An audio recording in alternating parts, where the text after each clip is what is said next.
मैं चाहता हूँ ठाकुर जी का स्वयं सेवा के लिए पूर्ण व्यवस्था की जाए। इस मंदिर को जो आज का शासकीय के अंदर में है, इस मंदिर की व्यवस्था में थोड़ा सा विघ्न पड़ता है। ठाकुर जी की कोई व्यवस्था करनी होती है तो हर बिल बाउचर ठाकुर जी के नाम से वहाँ भेजना पड़ता है, तब 4 महीने 5 महीने बिल भर पाता है और तब तक व्यवस्था गड़बड़ जाती है।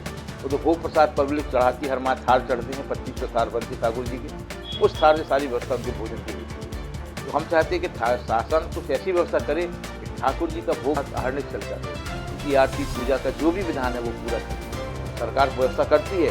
अभी लोग बनने जा रहा है, लोग बनने में बहुत सी चीज़ें नहीं आ रही हैं। अभी मैंने 25 करोड़ के चांदी के गेट लगवाए हैं, रुद्राक्ष त्रिपाठी जी ने उसके लिए पैसा दिया और वो गेट बन गए। इसी बार हम चाहते हैं कि धीरे धीरे कुछ ऐसा नया विकास और उस मंदिर के पैसे को मंदिर काम में ही लगाया जाए, अन्य जगह नहीं।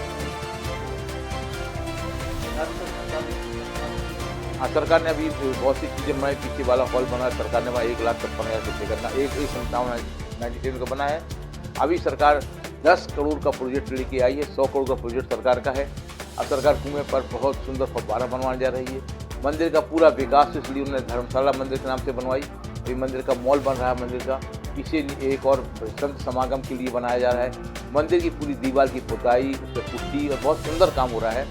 और उनका पैटर्न है कि जैसे वहाँ पर प्रेम मंदिर है, प्रेम मंदिर की तरह ही यहाँ की लाइटिंग की जाए, जिससे यहाँ का एक आकर्षण दुखी बन जाए, लोगों को आस्था हो जाए। वैसे भी बुंदेलखंड का प्रसिद्ध मंदिर है, यहाँ झांसी ओरछा बहुत दूर दूर से लोग आते हैं और हर त्यौहार में तो बहुत ही जन्माष्टमी इतनी भीड़ होती है कि दर्शन दुर्लभ हो जाता है। सरकार से प्रार्थना है कि हर जगह CCTV कैमरा लगवाया जाए ताकि लोगों को सुविधा हो सके और उनको दर्शन बढ़िया मिले। किस तरह शासन पहनना वो पहनते, अगर गर्मी लगी तो कपड़े उतार के रखते, ठंड लगी खुद साल उड़ देते वो।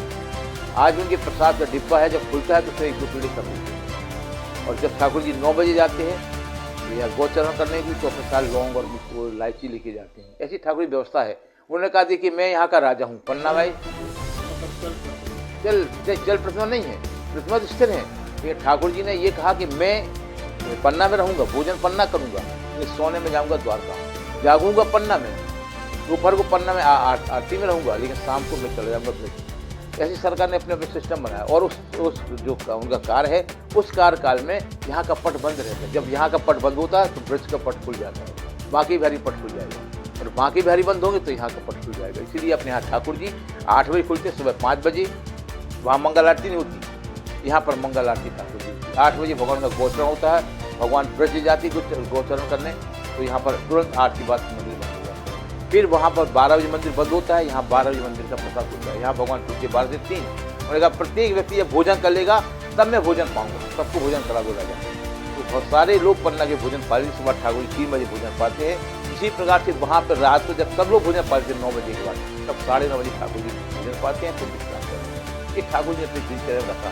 अभी ठाकुर जी 30 पान का प्रसाद लगता है, 11 पान का माता जी को लगता है, सुबह 11 पान का ठाकुर जी को, 3 पान का माता जी को लगता है, रात को सगे कोई पान वान नहीं खाते। देखो उनकी एक लीला अलग अलग है।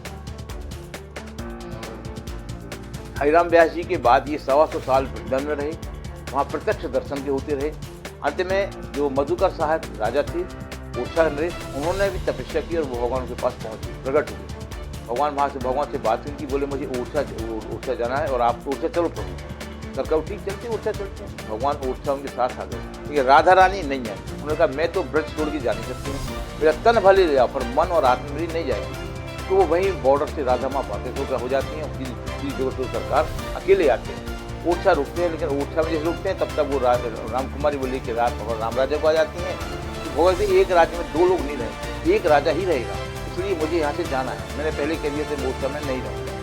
तब तक चंपत राय जी सतपाल जी के पिताजी थे, बोले इनके चाचा थे, बोले चाचा साहब क्या किया जाए, बोले ये भक्त ठाकुर मुझे दो। तो भगवान को श्री चंपत राय जी यहाँ लेके आए।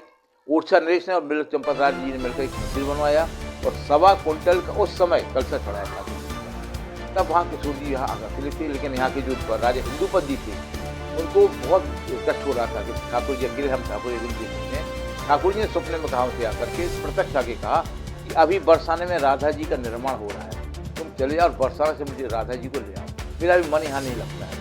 तुरंत वो बरसाने भेजते अपने घुड़सवारों को, एक ही दिन में पूरी यात्रा कर ली, इतने भेजते जाते हैं। वहाँ बरसाने जाते हैं, उनको राधा जी की बात करते हैं और राधा जी को वहाँ से लेके आते हैं।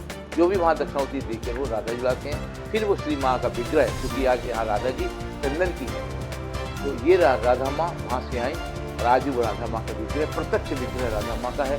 श्री जो सरकार भी प्रत्यक्ष है, जैसा हम आपका टेम्परेचर है उतना टेम्परेचर ठाकुर जी का होगा। जैसा आप अगर देख रहे हैं आपका 95.5 है, जो भी है आपका, अगर आपने स्पर्श किया उतना टेम्परेचर ठाकुर जी का तुरंत हो जाता है।